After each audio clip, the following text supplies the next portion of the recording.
Korea. I got him on Genji. We were supposed to do stuff together. And then I wanted to do Cloud9 because I thought this would be the last chance that we could ever come close to getting a team that could maybe do something. I thought this was probably the only chance to do it. So I really, really, really wanted to do it. And then Nemesis didn't want to do it. And then I went ahead with it anyway, and I got really upset at him. I got really, really angry. And then I felt committed to Fudge and Max at that point. But in reality, he came to Korea, and then I also left him. Like, I went to Daejeon because I was so mentally unwell. I was really mentally unwell. I don't want to go into the extent of how mentally unwell I was in August and September, but I needed to get out. I needed to disconnect from League of Legends. I needed to disconnect from my computer. I needed to disconnect 110% from everything, because if I didn't, I really thought I would not make it. I was so burned out and just depressed and like other stuff. I disconnected. But what that meant is that like he was with me for 4 months and then I disconnected. And then we would talk and stuff, we would do content and all this other stuff, and then the C9 stuff happened, but when he decided not to go, I shouldn't have gone either. Because it should have been together or nothing. But then I felt committed to Max and Fudge. And like other staff members who were able to join. I've already said all of it.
Hello. Ew, sorry, I got distracted. Let me move back up. Oh, you're good. I mean, I need to run some Wellspring activities anyways.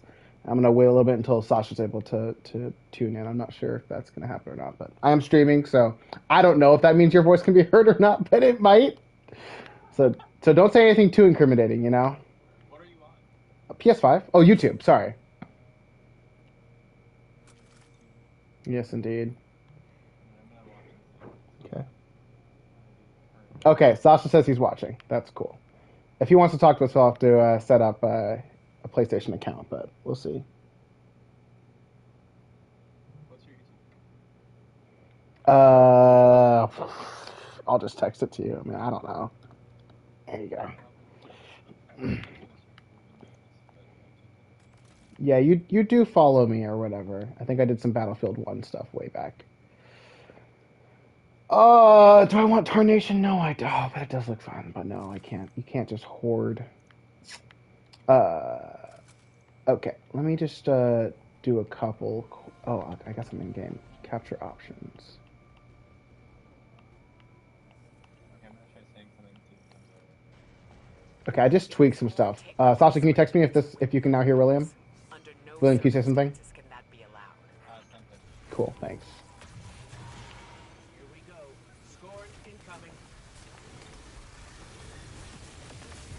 No. Okay. I'll tweak some stuff again after this fight. Alright.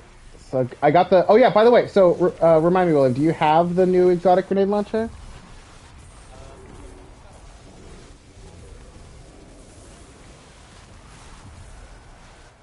Oh no, sorry, you have to finish the campaign before that happens. Okay. It's all good, it's all good.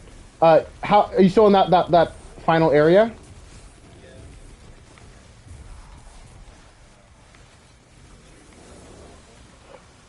Oh yeah. Okay.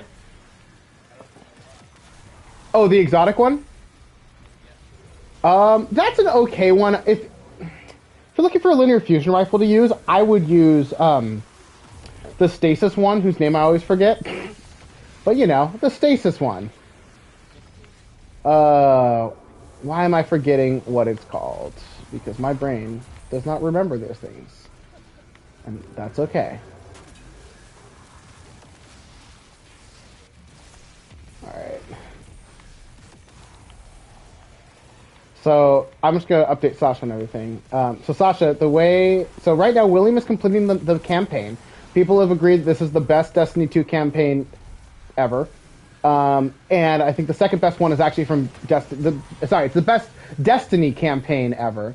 The second best is from Destiny 1, which was the Taken King, and this is about a similar scale in terms of what it's trying to do, both narratively and from a mechanics perspective. I'm just doing a regular activity, so every season has a couple of regular, player versus enemy or player versus environment, whatever the E stands for, activities. This is just one of them. There's always at least one that requires 6 players, and that's what this one is. In fact, there's actually 2 that require 6 in this season, which is rare. But basically, there's certain loot that you get from this by just kind of grinding it that will let you build some weapons that will let you eventually build some really good weapons. So I'm just kind of grinding right now. William's working on the campaign, so I'm going to switch over to one of my other characters and run that with him after a couple more runs of this, because I just want to try to get one more drop if I can. The rewards for this activity change daily between 4 different things.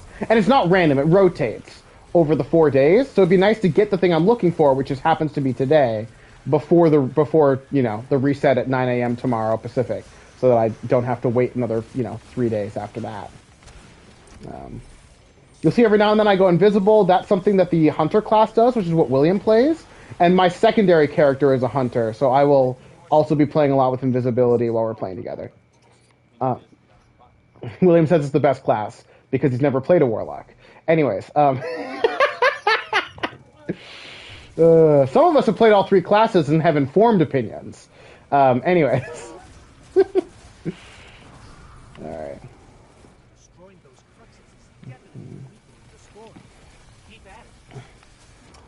So a lot of the 6-player activities have matchmaking, so it'll put you with random people. But if you want to do those things on higher levels, you need to have a full team with you. And raids, for instance, don't have matchmaking, which is the 6-player endgame content. Neither do dungeons, which is the 3-player endgame content I told you about before, Sasha. But fortunately, it's much easier to get 3 people together than it is to get 6. And with dungeons, if you're good enough, you can solo them. In fact, you get special rewards if you can solo them. So one of the things I'm working towards is being able to solo some dungeons, because I've actually been really enjoying soloing some content. But the new season just started, so I'm a little under-leveled, so it's going to take a while before I can do that again. So I've got a rocket launcher, the explosive... Oh, no explosive lead in this one. Oh, right, this is this one, okay. Okay. I just completely whiffed that.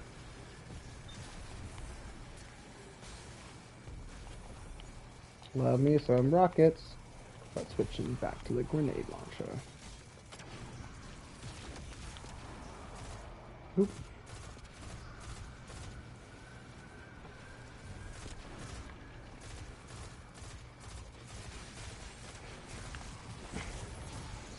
So narratively, this newest expansion sets up the next 2 years of Destiny content before the Great Reset. So basically, the arc that started with Destiny 1 in 2000 and...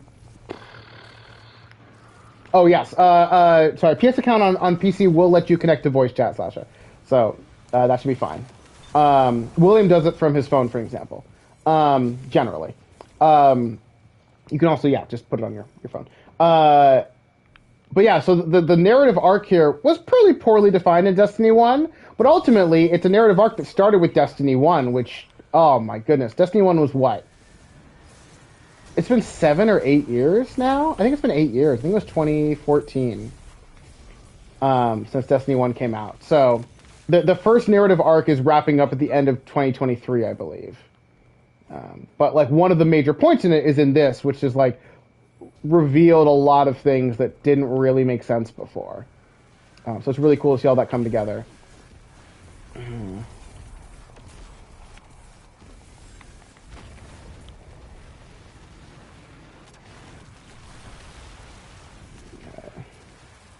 So I haven't really used my abilities yet, but in short, you have a class ability. So in my case, that's a heal as a warlock who cares about other people. If you're a hunter, you roll because you're selfish and don't care about other people. That's just for William. Your melee, and then your grenade.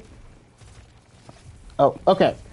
Sasha wants to know how to join chat. Okay, after this activity, Sasha, I'll talk you through it. We'll get that solved.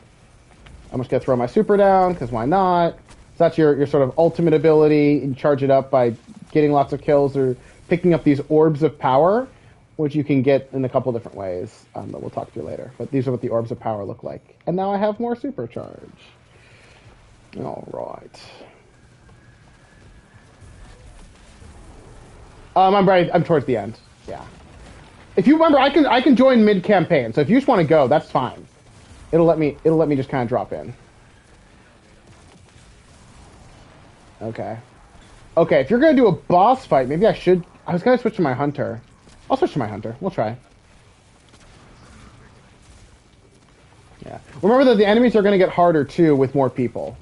So, just be ready for that. Okay. Which boss is this, again?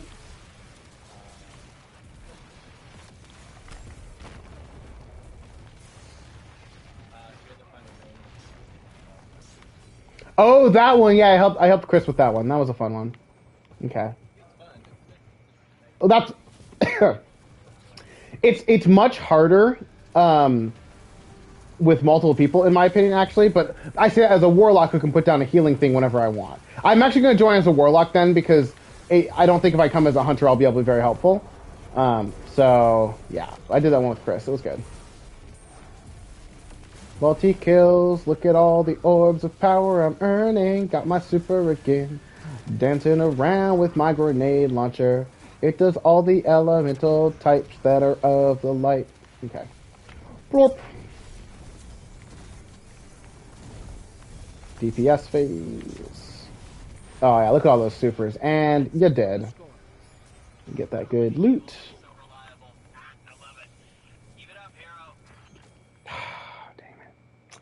So what I'm looking for, Sasha, is more drops for this weapon called, I think it's Tarnation is the one I want. Let me double check. Quests. Here we go. Yeah, I need more drops of Tarnation. Okay. It's random, unfortunately. So I didn't get one this time. Also, our friend Chris, Sasha's might join shortly. In which case, with 3 people, that particular boss fight's much easier. I think 1 and 3 are the easiest. So we'll see if Chris hops on and can help us out. All right, Sasha. So you have downloaded the app. What's your account name? Just text it to me and I'll. Yeah, exactly. But I'm going to add him using the PlayStation. I guess I can just do it here. I'm already here. Let me stop streaming that so I don't DOS him. Since technically this will get saved.